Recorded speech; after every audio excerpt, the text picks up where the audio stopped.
ارشاد فرماتے ہیں سنت ابیکم ابراہیم، تمہارے باپ ابراہیم کی سنت ہے۔ حالانکہ سرور دو عالم صلی اللہ علیہ وسلم کے باپ ابراہیم ہے، ان کے جد کریم ہے، لیکن سرور دو عالم صلی اللہ علیہ وسلم اپنی امت سے اس طرح پیار کرتے ہیں، اپنی امت پر کتنے شفیق اور کتنے مہربان ہیں کہ حضرت ابراہیم کو باپ کہنے میں بھی اپنی امت کو شامل کروایا ہے۔ سنت ابیکم ابراہیم، تمہارے باپ ابراہیم کی سنت ہے۔ اور سرکار ارشاد فرماتے ہیں کہ میں حضرت عیسیٰ کی بشارت، حضرت عیسیٰ کی بشارت یہ قرآن میں موجود ہے۔ حضرت عیسیٰ کی بشارت علی نبینا علیہ الصلوۃ والتسلیم، قال عیسی ابن مریم یا بنی اسرائیل انی رسول اللہ الیکم مصدقا لما بین یدی من التوراۃ ومبشرا برسول یأتی من بعد اسمہ احمد فلما جاءهم البینات قالوا ھذا سحر مبین۔ عیسیٰ ابن مریم علیہ السلام نے بنی اسرائیل سے کہا اے بنی اسرائیل، میں تمہاری طرف اللہ کا رسول بن کر آیا ہوں اور اپنے سے پہلے والی کتاب تورات کی تصدیق کرنے آیا ہوں اور اس بات کی بشارت دینے آیا ہوں کہ میرے بعد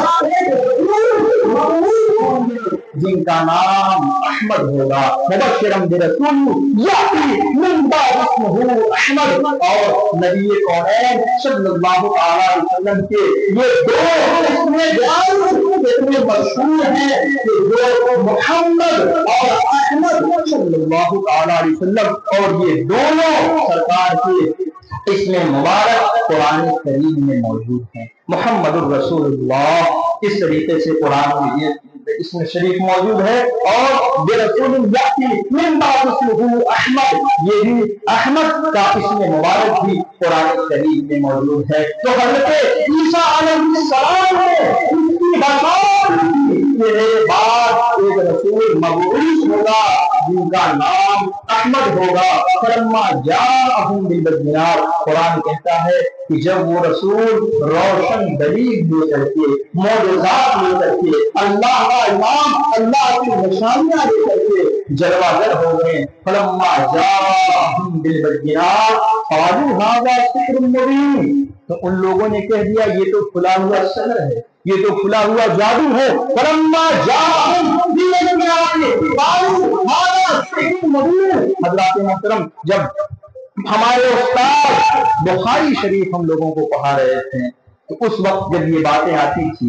یہود و نصارہ اور عیسائیوں کی باتیں جب آتی تھیں تو ہمارے استاد جلال میں آ جایا کرتے تھے کہ آسمانی کتابوں کا علم رکھنے والے اور تورات و انجیل کا علم رکھنے والے اس زمانے کے علماء، ان پر تو حق واضح ہو چکا تھا، لیکن ان لوگوں نے اپنی قوم پر حق کو ثابت نہیں ہونے دیا، حق کو ظاہر نہیں کیا اپنی قوم پر، نذرانے اور سنوانے کے چکر میں اور اسی موقع پر ہمارے استاد یہ بھی کہتے تھے کہ یہ علماء رسول ہیں جنہوں نے کتنے لوگوں کے ایمان کو تباہ کر دیا۔ اکبر بادشاہ ہوگا، ہندوستان کا بادشاہ، اس کو بھی علماء رسول ہوگا کر دیا تھا، اپنے ملک بنا کر کے چھوڑ دیا۔ اکبر بادشاہ نے بادشاہ کو علماء رسول ہے، تو عالموں نے اپنی قوم پر حق ظاہر نہیں کیا، حالانکہ ان پر تو حق ظاہر ہو گیا تھا۔ ایک عجیب سی بات یاد آ گئی کہ ایک عیسائی شاعر نے ایک بات کہہ دی شعر میں کہ معاذ اللہ محمد تو زمین میں بے گما ہے، محمد تو زمین میں بے گما ہے، فلک پر ابن مریم کا مقام ہے، فلک پر ابن مریم کا مقام ہے۔ حضرت عیسیٰ علیہ نبینا علیہ الصلوۃ والتسلیم آسمان پہ اٹھا لیے گئے، جو اوپر ہے وہی افضل رہے گا،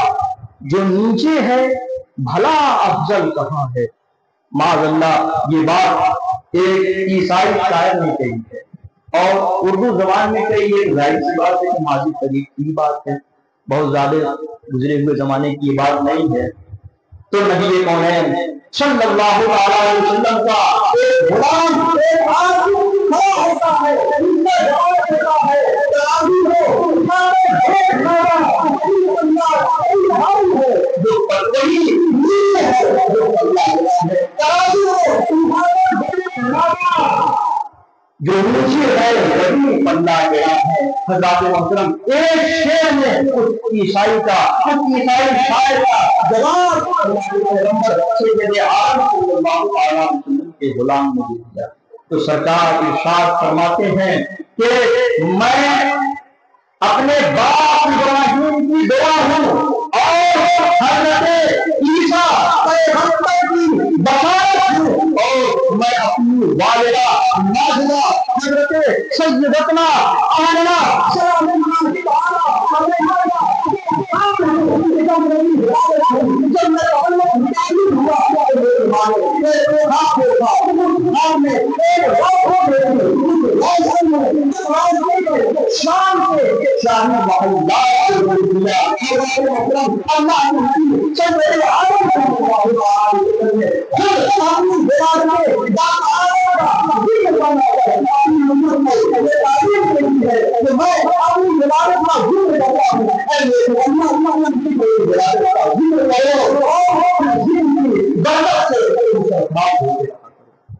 حضرات محترم تو یہ آپ کی ولادت باسعادت 12 ربیع الاول شریف کو ہوئی، آپ حضرات یہ سماعت کرتے رہتے ہیں کہ کتنے معجزات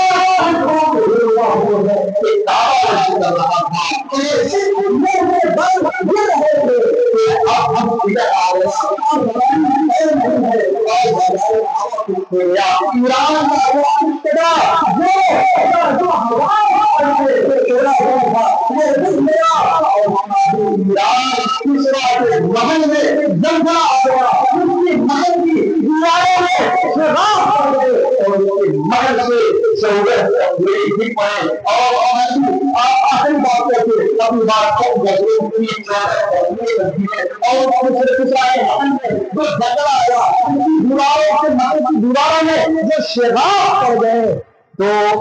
شاہ ایران کسریٰ اپنے وزیر کو اور اپنے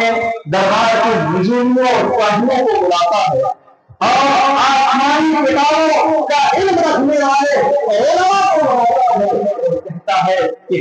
لگ رہا ہے کوئی مصیبت آنے والی ہے، کوئی مصیبت ہمارے دروازے دے رہی ہے۔ آپ کو ایسا کیوں ہوا کہ اتنا شاندار اتنا مضبوط محل میں تعلیم آیا اور ایک زلزلہ آیا اور ان کی دیواروں میں شراب پڑ گئے اور 14 کمزوری کیوں گر گئے، 12 کیوں نہیں گرے، 11 کیوں نہیں گرے، 14 سے زیادہ کیوں نہیں گرے؟ تو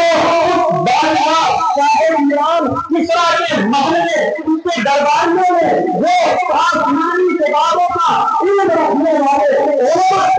انہوں نے اس بات کو جان لیا ہمیں آسمانی کتابوں میں یہ پتا ہے کہ نبی ہے صلی اللہ علیہ وسلم نبی آخری جہاں مکے کی زمین پر تعلق ہوں گے جب ان کی ولادت ہوگی تو شاہ ایران کے محل میں زلزلہ آ جائے گا اور ان کے محل کی دیواروں میں سیراب ہو جائیں گے، 14 کمزور ہو جائیں گے۔ یہ ہمیں پتا ہے، لگ رہا ہے نبی آخر زمان صلی اللہ علیہ وسلم کی ولادت مکے کی سرزمین پر ہو گئی ہے۔ بادشاہ نے کہا کہ 14 کمزور ہی کیوں گئے، 15 کیوں نہیں گئے، 12 کیوں نہیں گئے، 11 کیوں نہیں گئے؟ تو ان عالموں نے اس کو جواب دیا جب ایران کی سرزمین پر محمد عربی صلی اللہ علیہ وسلم کی دین کا پرچم لہرانے لگا، اس وقت تک صرف ایران کے 14 بادشاہ ہی ایران پر حکومت کرتے ہوئے، 15واں بادشاہ ایران پر نہیں ہوگا، لیکن نبی آخری زمان صلی اللہ علیہ وسلم کے لائے ہوئے دین کا 15واں بادشاہ ہوگا، ایران خود ہو جائے گا، ایران کو دین کا پرچم لہرانے لگے گا اور محمد علی صلی اللہ علیہ وسلم کا دین ایران پر پھیل جائے گا۔ وہ وقت آ گیا، حضرت امیر المومنین سیدنا عمر فاروق اعظم رضی اللہ عنہ خلافت میں ایران ہوا، اور اس وقت تک چلنے والا جو ایران ہے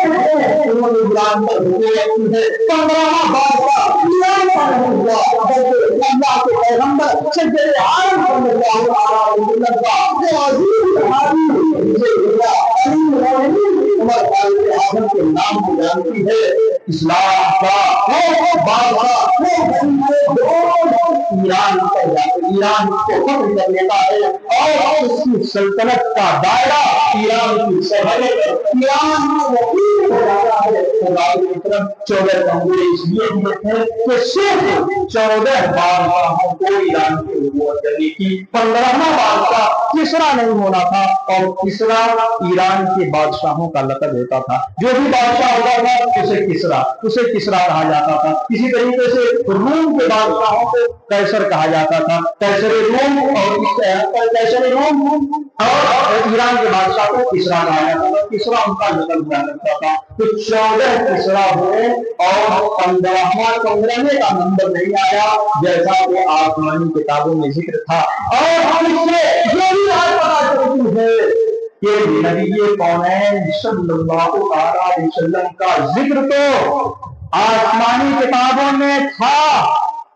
ان کے غلاموں کا ذکر بھی آسمانی کتابوں میں تھا۔ تب تو یہ معلوم ہو گیا تھا کہ کون ایران کو فتح کر لے گا، کب ایران فتح ہوگا، کیسے فتح ہوگا، موقع نہیں ہے، ورنہ وہ سب بھی باتیں میں انشاءاللہ عرض کرتا، کبھی موقع ملا تو وہ سب بھی باتیں عرض کرنے کی کوشش کروں گا کہ نبی کونین صلی اللہ علیہ وسلم کے صحابہ اور ان کے گھر والوں کا مجھے اس طریقے سے آسمانی کتابوں میں ہوا کرتا تھا۔ بس ایک بات آپ جان لیجیے کہ میں ایک دیکھا اور پڑھا ہے کہ آسمانی کتابوں میں یہ بات ملتی ہے حضرت صدیق اکبر رضی اللہ تعالیٰ عنہ سے۔ ایک راہب ملا تو ابھی سرور دو عالم صلی اللہ تعالیٰ علیہ وسلم نے اعلان حکومت نہیں فرمایا، تو اس راہب نے حضرت صدیق اکبر رضی اللہ تعالیٰ عنہ سے ارشاد فرمایا کہ میں دیکھ رہا ہوں جو میرے علم میں ہے کہ نبی آخر الزمان صلی اللہ تعالیٰ علیہ وسلم کا علم جو شخصیتیں سب سے پہلے لے کر کے آگے چلیں گی، 2 شخصیتیں ہیں۔ ایک شخصیت وہ ہے جو ادھیڑ عمر کی ہے، ایک شخص وہ ہے جو ادھیڑ عمر کا ہوگا، اس کی علامتیں مجھے تمہارے اندر نظر آ رہی ہیں، حضرت صدیق اکبر سے فرمایا۔ اور ایک جو محمد عربی کا علم لے کر کے آگے ہوگا وہ بالکل نئی عمر کا ہوگا، بچپن کی عمر کا ہوگا۔ وہ اشارہ حضرت مولا کائنات حضرت علی کی طرف تھا۔ میں انہیں سب باتوں پر اپنی گفتگو ختم کرنا چاہ رہا ہوں۔ استغفر اللہ ربی من کل ذنب واتوب الیہ۔ میں نے جو کچھ بھی بیان کیا ہے، جو کچھ حق ہے، سچ ہے، سب اللہ رب العزت کی توفیق اور اس کے فضل اور اس کے احسان سے ہے۔ اور اگر میں نے بولنے میں کسی قسم کی لغزش کی ہے، کوئی خطا کی ہے، تو سب میرا نفس ہے، میری کمزوری ہے۔ اللہ رب العزت ان ظلموں کے سلسلے میں میری خطاؤں کو درگزر فرمائے۔ وآخر دعوانا الحمدللہ رب العالمین۔ السلام علیکم۔